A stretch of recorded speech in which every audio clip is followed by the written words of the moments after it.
Всем привет! Пошел я в лес погулять.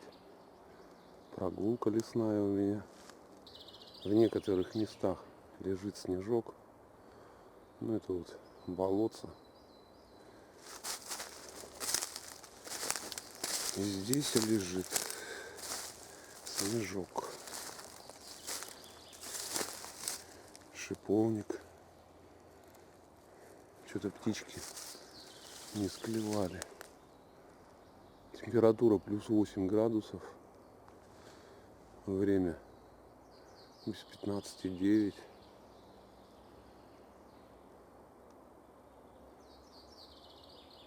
Пение птиц. Вообще классно. Ну, весна. Середина апреля. А зимы как будто и не бывало. Ну, маленькие напоминания остались. Пойду к своей елке схожу. Уже у нас в лесу по телевизору слышал, в интернете пишут, уже есть случаи укуса клещей. Как я не люблю этих насекомых, этих тварей, так сказать, их обозвать. Ну, кошмар. Вообще. Такая маленькая козявка, а столько может неприятностей принести человеку. Смотрите, какая сосна. Встречалась она мне на пути зимой или нет. Сухая. Смешанный лес. Я уже во многих видео говорил, что смешанный лес — это, можно сказать, непроходимый лес. Летом много травы, трава почти по пояс, даже выше. Вот в это же время года коряги, пни, поваленный лес, ломаный. Вон там вот снежок видно, да? Вот там.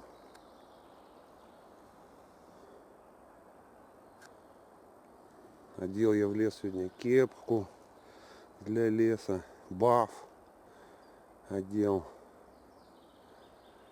топор взял лесной свой. Ну, в лесу, конечно же, классно вообще. Я набрызгался от клещей по пояс. Трава еще сухая, и вот в сапогах по колено набрызгал. Рифтамид, по-моему, усиленный от клещей. Он всякий бывает. Ну, я купил от клещей пока других насекомых нет.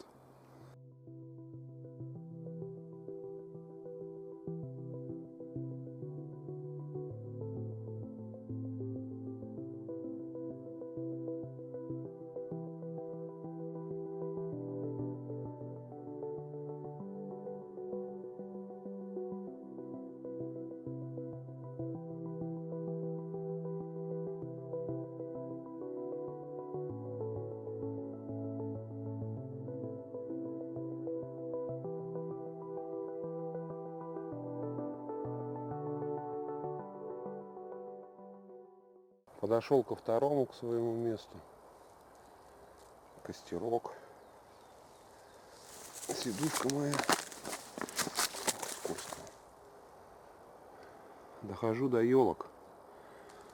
Здесь вот тоже видно снежок в канавах лежит.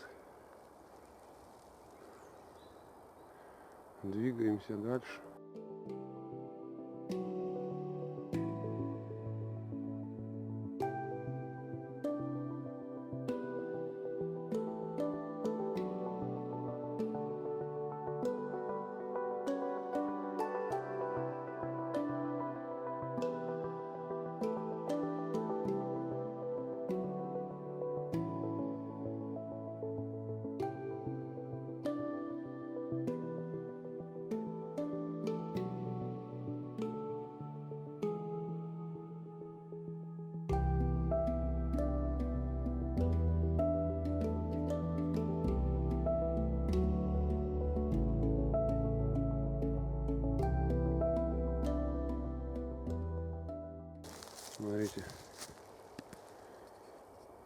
Или это птички? Столб. Разворотили, мушклевали. Кормушка.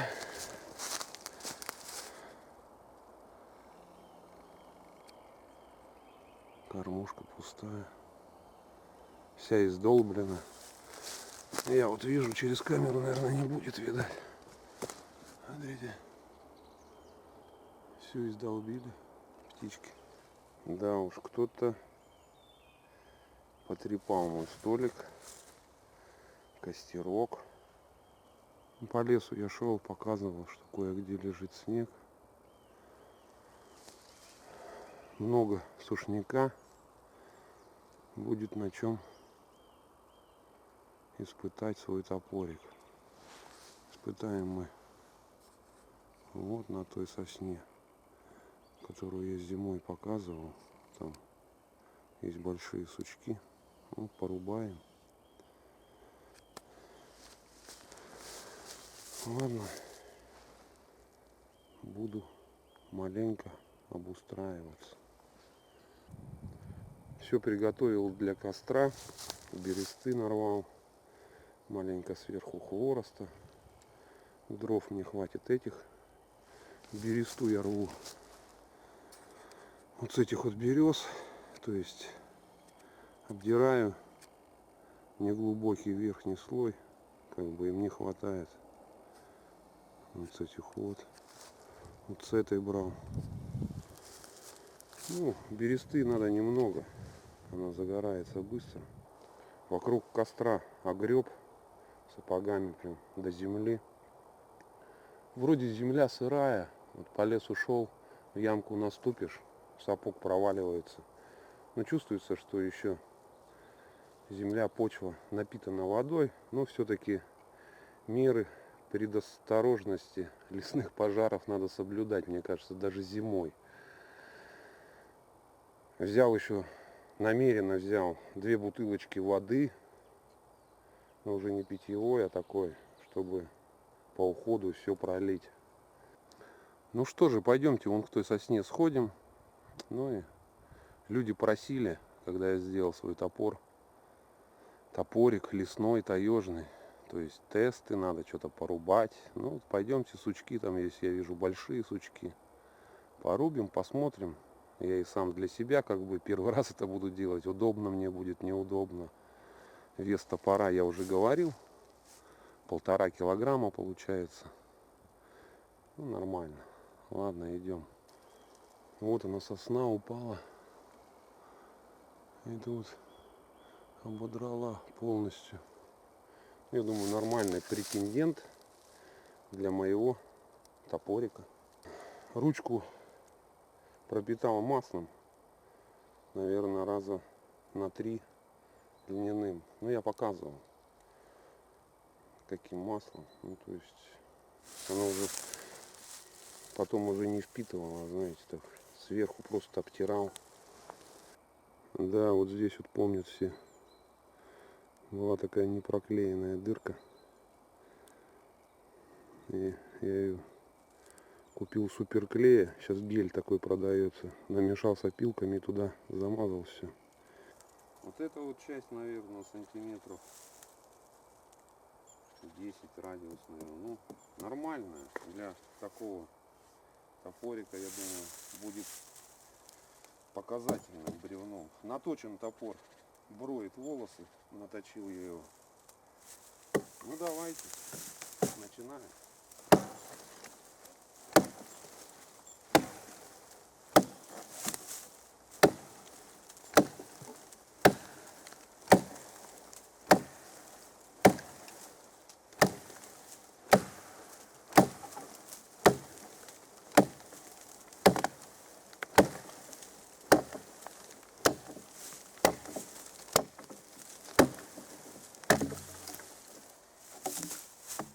Вообще в легкую ни одной зазубрины.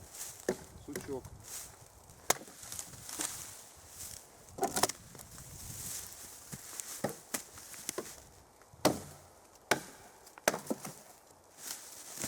Нормально, супер.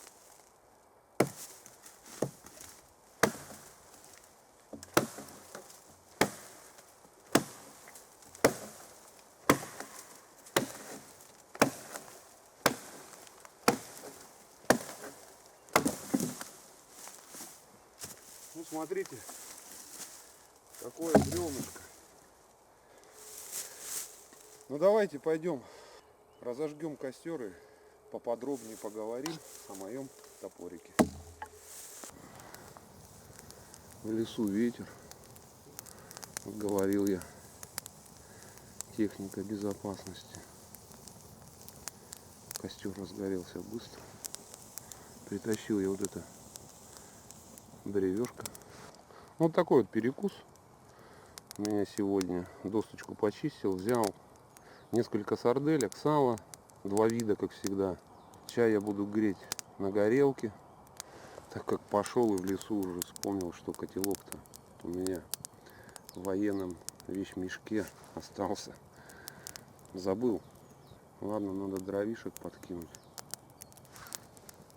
Ну давайте, вот я притащил эти палки сухие, дорубить их.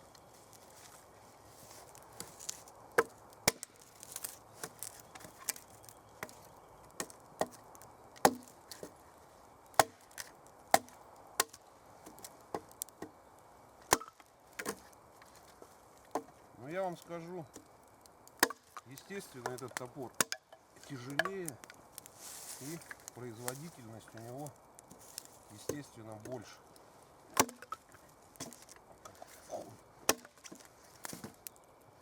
Рубит вообще идеально.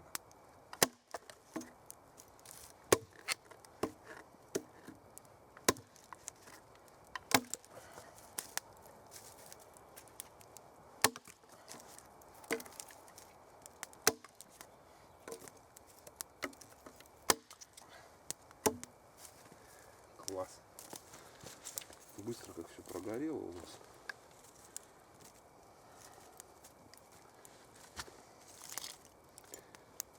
Надо сухих палочек подложить.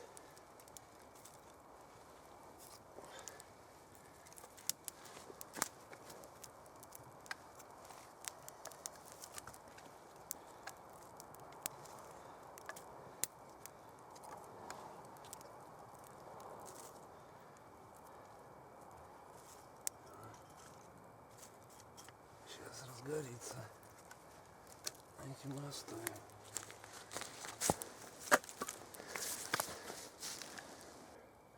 Ну видели вы, да, что топор справляется на ура. Время 10:30. Время летит в лесу незаметно. Итак, все я приготовил, поставил кружку кипятиться на горелку, порезал сало, лучок, сардельки, забабахал на свою палку, на свою шампуру. Пускай томятся, не буду их жарить, пускай вот так вот постоят подольше, они становятся теплые, вкусные. Ну а мы давайте поговорим о топоре.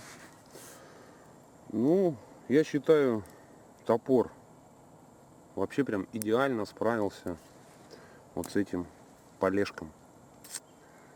То есть железяка очень острая. Я не знаю, будет видно или нет, но вроде бы я вот глазом не вижу заминов.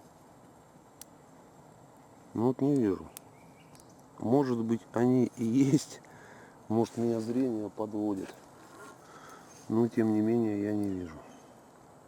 Да, кто-то из ютуберов, то есть посмотрел мое видео и говорит, неправильный топор, ручка должна, то есть смотреть как-то вот на этот кончик. Ну я посмотрел, то есть вот этот кончик у меня все-таки смотрит на ручку.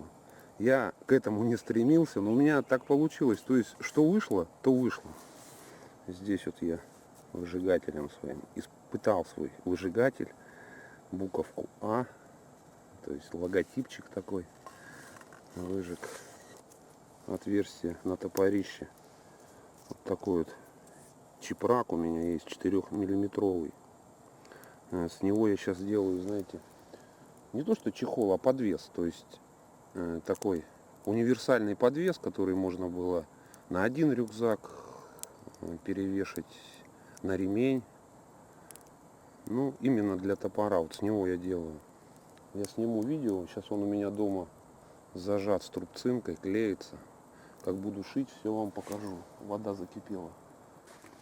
Да, хотел вам чехол показать. Обещал. Ну, чехол не чехол. Защита. Вот как я и говорил. Я ее прошил. Вощеной нитью. Есть у меня. Поставил кнопку. Ну, то есть это все-таки не чехол, а, знаете, защита, чтобы не порезаться. Вот так вот. Застегнул и все. Здесь вот я говорил в видео, ну, я показывал, что здесь у меня проставка с чепрака, с такого же. Но вот этот чепрак, по-моему, 3-миллиметровый. А подвес я делаю вот с такого, с 4-миллиметрового. То есть покрепше. Вот так я прошил. Видите, полностью проклеил. Поставил кнопку. Нормально. Как говорится, не порезаться и защита режущей кромки. Так, надо. О, так вот перевернем. Так, надо чай запарить мне. Итак, ну продолжаем. То есть топор, я считаю, получился у меня.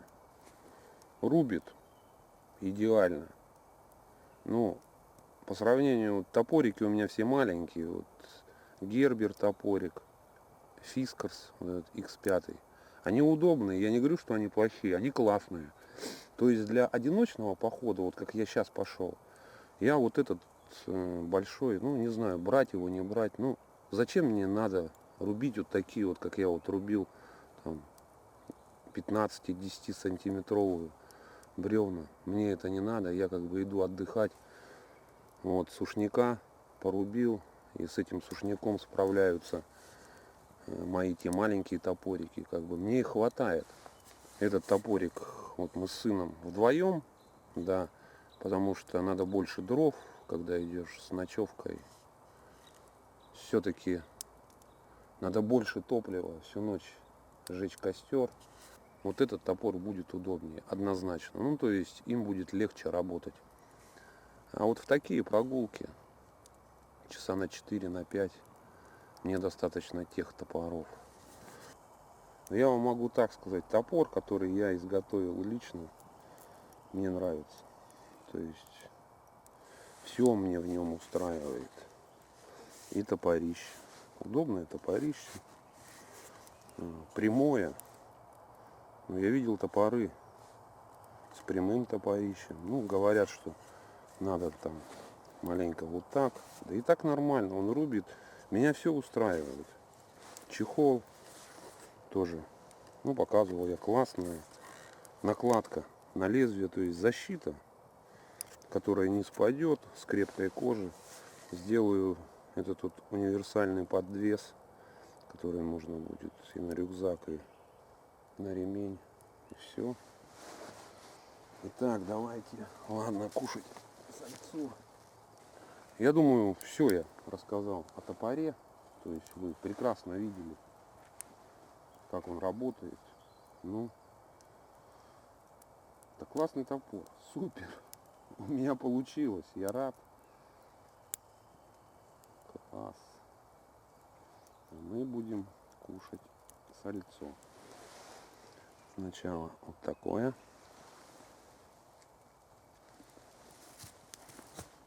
Да, скоро клещей будет очень много. Недельки через 2 или через недельку вот тепло постоит. На завтра вообще плюс 15 передали.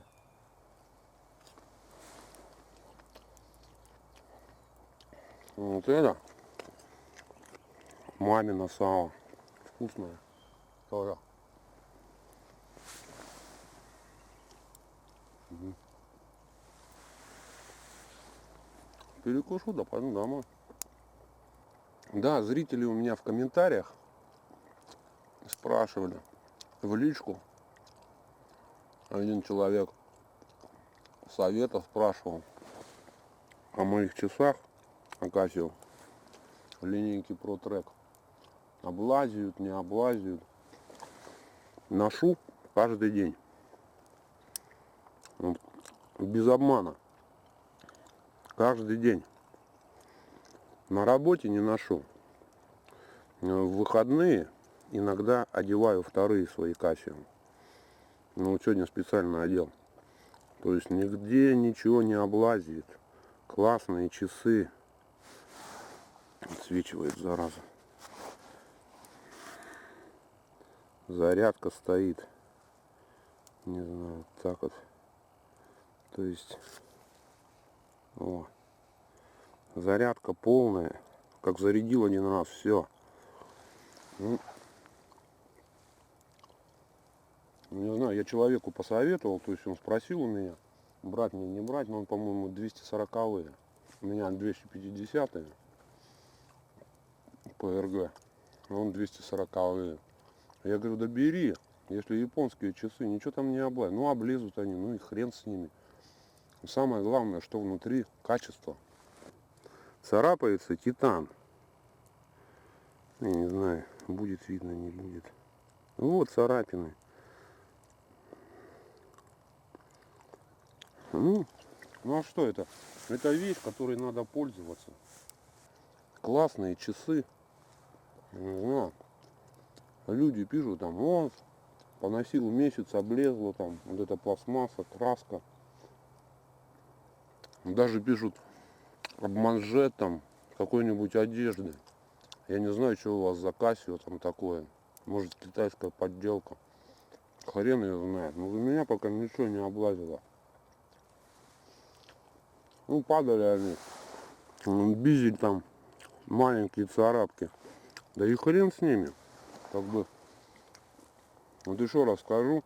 Не знаю, человек подписан. Может, будет смотреть. Рекомендую часы Casio. Японское качество, что говорить-то. Я их убрал только по этой причине, потому что японское качество. Функционал и качество. Некогда в лес ходить уже. Знаете, много работы, по выходным работаю.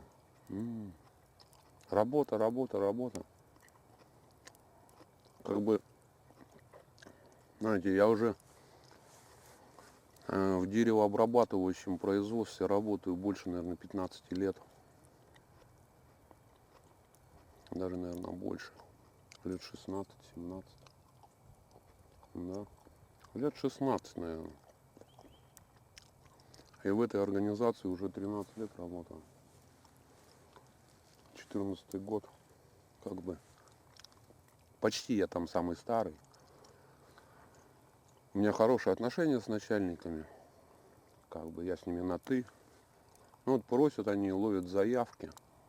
Как бы. Я рассказывал, что коллектив у нас маленький. Частное небольшое предприятие. Ну, бывает, отказываю им.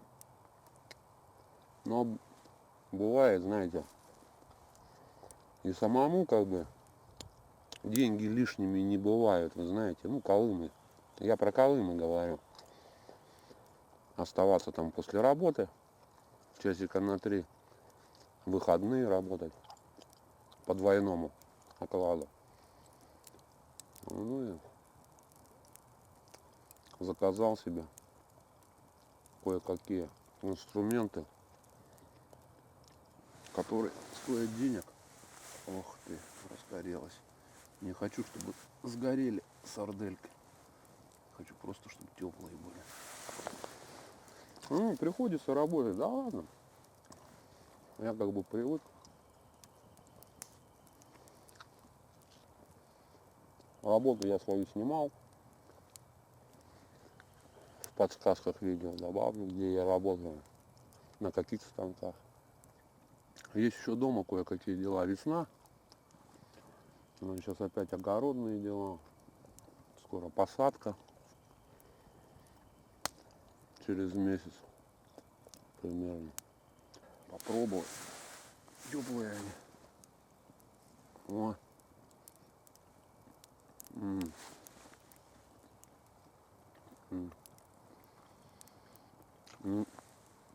Ну, запах Вообще классный.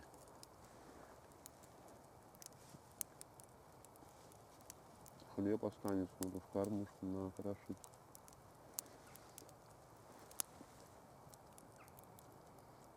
Да, пока в лесу, давайте все-таки посмотрим, будет топор брить или нет. Порубил я вроде всей режущей кромкой. Мне просто самому интересно. И я думаю, вам будет интересно. Ну вот видно, волосы у меня, да, вот здесь. Неудобно на палке. Давайте вот так, или вот так.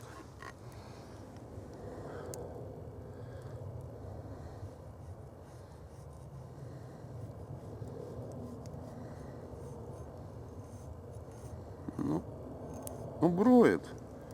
С трудом. Видно волосы, да? Но, тем не менее, подбривает. Вывод. Сталь. Классно. Инструмент почти весь у меня пришел для изготовления тарелок, ложек, кружек из дерева. Стамески. Ну, маленько они кривовастые. Я их точил на камне. Была шлейфмашинка ленточная, сгорела. Болгарка была, тоже сгорела. Ну, она не сгорела, ее сломали, сожгли. Болгарку я купил себе. Вот недавно, наверное, с месяц назад.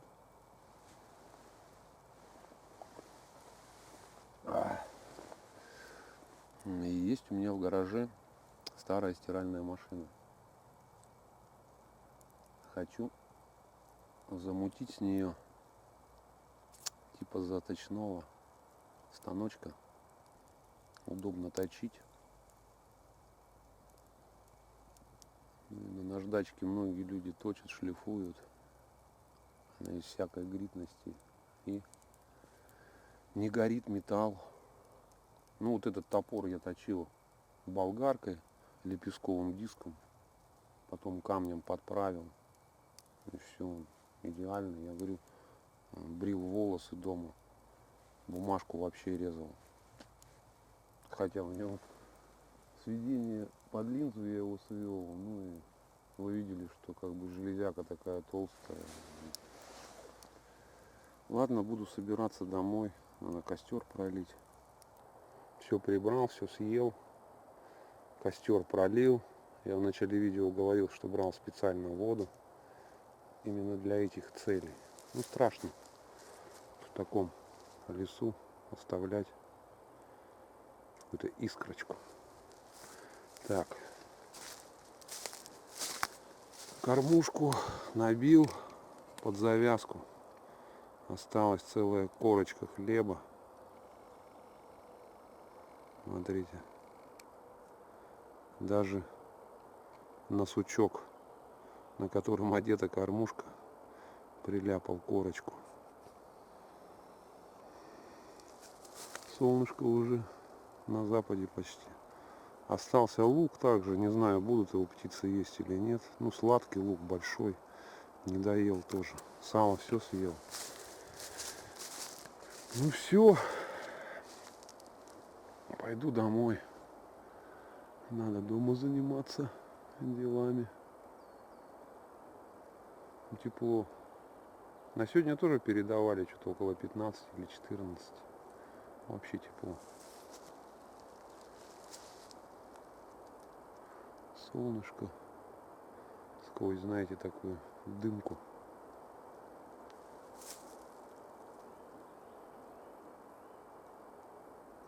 Слышно, вот как по трассе шумят машины.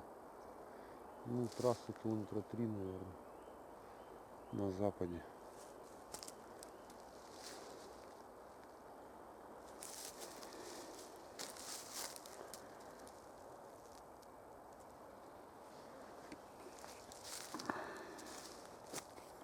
Временное крепление топора у меня к рюкзаку. Стропа от сумки. Ну, знаете, ремни от сумки вот эти как стропы. Их много. Прицепил его.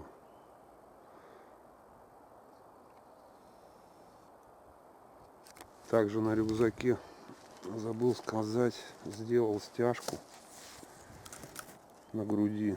У этого рюкзака не было. Фастекс. Вот так вот прошил все, края крестом. И, то есть сделал их подвижными. То есть они у меня двигаются. Здесь у меня на лямке Гербер живет на всякий случай. Мощный нож. Ладно, пошел я домой. Классно я отдохнул, классно перекусил. Суперский отдых, суперская прогулочка. Вот клещи пойдут, не знаю, знаете, вот. Хотя нас на работе страхуют, но я все-таки не хотелось бы мне, чтобы сейчас клещи-то у нас, знаете, у меня знакомого по ноге просто прополз. Забыл, как называется болезнь, то есть прополз клещ, какая-то слюна у него, и мясо начинает синеть. Он долго лежал в больнице. Так у него пятно и осталось, уже прошло года 4, наверное. Ну все, как-то так. Всем спасибо за просмотр. Не забываем ставить лайки, подписываться на канал. Всем пока-пока. Увидимся.